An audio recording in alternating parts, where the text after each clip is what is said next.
Welcome back to our channel, where we delve into the captivating saga of history, unearthing its remarkable tales and profound significance. Today, we embark on a journey to uncover the secrets of the Lost Kingdom of Elmet, an ancient British realm that flourished in what is now Yorkshire, in northern England. Elmet was nestled within the picturesque landscapes of this region, known for its rolling hills, lush valleys, and meandering rivers.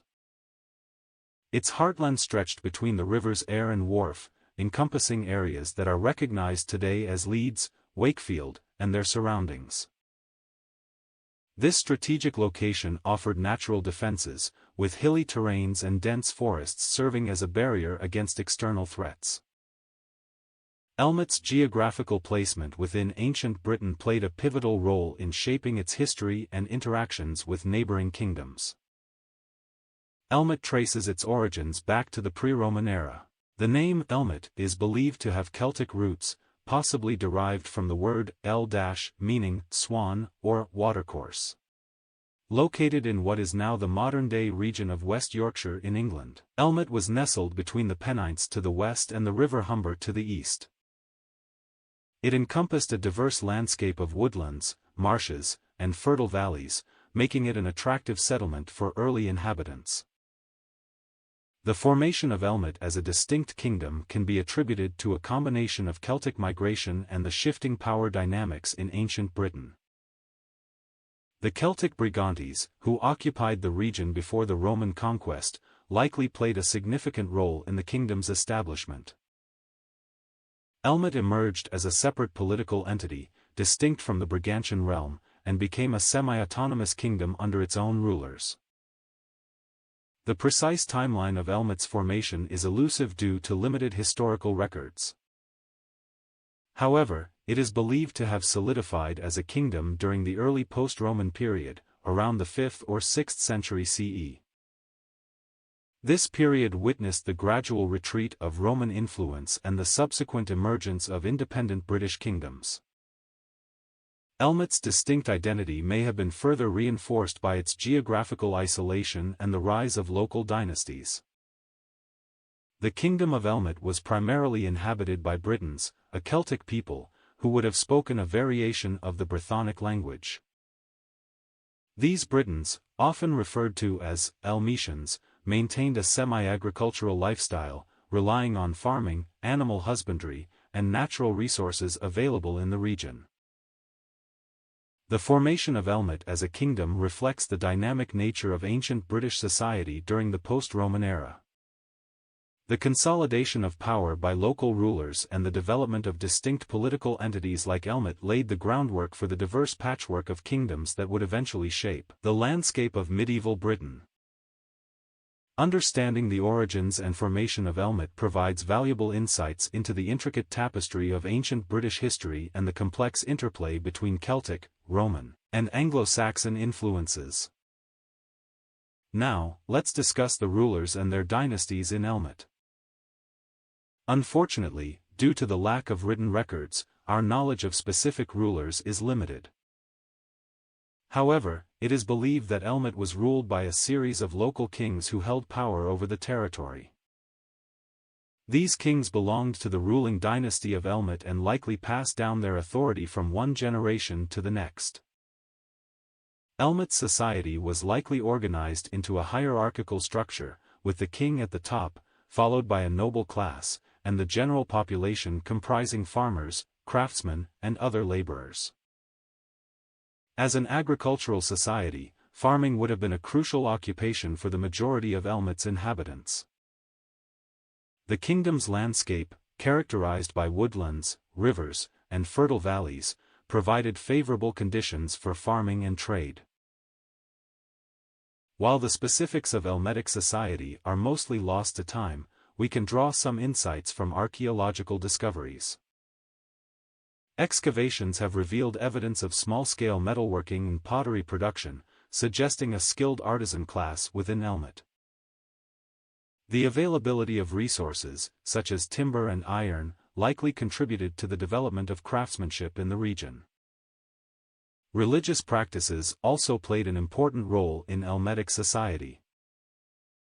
Although little is known about the specific deities worshipped by the people of Elmet, it is believed that they adhered to pre-Christian Celtic traditions. The landscape itself would have been considered sacred, with natural features like rivers, hills, and ancient trees having spiritual significance. One notable aspect of Elmet's artistic tradition was its distinct artistic style. Elmetic art was characterized by intricate patterns, bold designs, and a harmonious blend of various influences. The craftsmen of Elmet were skilled in working with different materials, such as metal, wood, and stone, and their expertise was reflected in their masterful creations. Elmetic craftsmanship was highly regarded throughout the region. The kingdom was known for its skilled metalworkers, who produced intricate jewelry, weaponry, and decorative items. Elmetic jewelry, in particular, often featured elaborate designs and intricate patterns, showcasing the exceptional craftsmanship of the artisans. Elmet was not isolated from its neighboring kingdoms. It had significant interactions and often found itself entangled in conflicts with powerful neighboring entities, such as the Kingdom of Northumbria and the Kingdom of Mercia. Throughout its history, Elmet found itself in a precarious position, as it was caught in the power struggles between Northumbria and other neighboring kingdoms. Northumbria's desire for territorial expansion often led to invasions and raids on Elmet, as they sought to exert control over the region. In addition to Northumbria, Elmet also had interactions with the Kingdom of Mercia, situated to the south. Mercia, another powerful kingdom, had ambitions of its own and frequently clashed with Elmet over land and resources. However, despite the challenges and conflicts, Elmet also had periods of relative stability and peaceful coexistence with its neighbors. Trade and cultural exchanges often occurred between the kingdoms, leading to the exchange of ideas, goods, and technologies. These interactions enriched the cultural and economic landscape of Elmet, contributing to its overall development. Furthermore, the discovery of Roman coins in Elmetic settlements indicates trade and interaction between the kingdom and the Roman Empire. These coins, along with other imported goods, demonstrate the interconnectedness of Elmet with broader regional and international networks. Elmet, like many ancient civilizations, had its own rich mythology and folklore, filled with legendary figures, tales of heroism, and ancient traditions. These stories were often shared through oral traditions and served as a means of preserving the cultural heritage of the kingdom. One prominent figure in Elmetic mythology is the legendary King Arthur. Though primarily associated with the Arthurian legends of England, there are accounts and beliefs that connect King Arthur to the region of Elmet. Some sources suggest that Arthur had connections to the kingdom and that his court might have been located within its borders. This connection adds a layer of intrigue and mystique to Elmet's mythical heritage. Another figure of Elmetic folklore is the Green Man. The Green Man is a symbol of rebirth, fertility, and the cycle of nature. Often depicted as a face emerging from foliage or with leaves sprouting from his mouth, the Green Man represents the connection between humanity and the natural world. This figure is found in various forms of art and architecture throughout the kingdom, symbolizing the reverence for nature and the land. Elmet also had its own tales of heroic figures and epic battles. These stories, passed down through generations, celebrated the bravery and valor of warriors who defended the kingdom against invaders. These tales, often intertwined with historical events and figures, reinforced the cultural identity and resilience of the Elmetic people. The folklore of Elmet was not limited to mythical figures and heroic tales. It also encompassed traditions and rituals that were deeply ingrained in the fabric of society. These traditions included seasonal celebrations, such as harvest festivals and midsummer rituals, which honored the cycles of nature and the agricultural importance to the kingdom. Moreover, Elmetic folklore embraced beliefs in supernatural entities and creatures. Folkloric beings such as fairies, spirits, and other mythical creatures were believed to inhabit the ancient forests and sacred sites of the kingdom.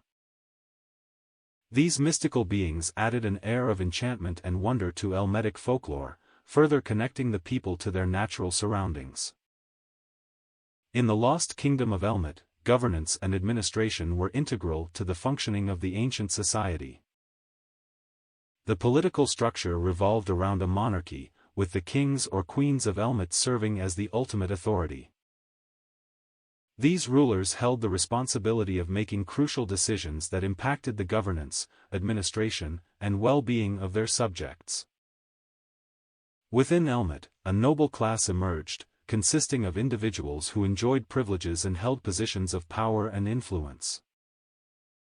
The nobility played a vital role in advising the king, participating in decision-making processes, and maintaining social order. Their status and connections often allowed them to shape policies and contribute to the overall governance of the kingdom. The fall and decline of the Lost Kingdom of Elmet can be attributed to a combination of factors. External invasions from neighboring kingdoms, such as Northumbria and Mercia, played a significant role in the downfall of Elmet.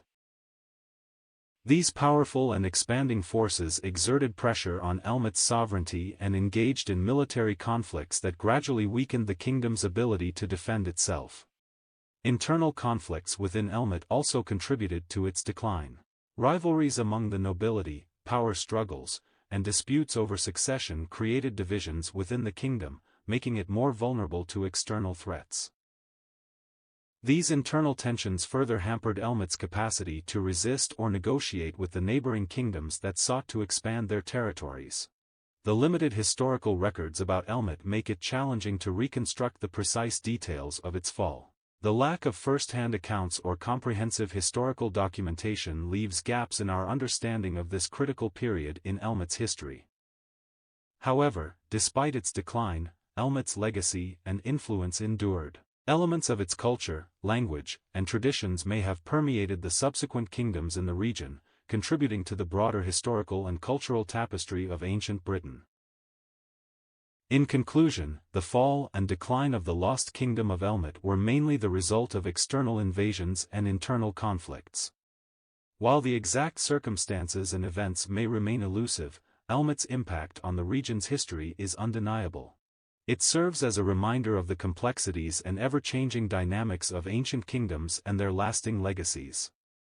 I hope our journey through the Lost Kingdom of Elmet has piqued your interest and shed light on this captivating chapter of ancient history.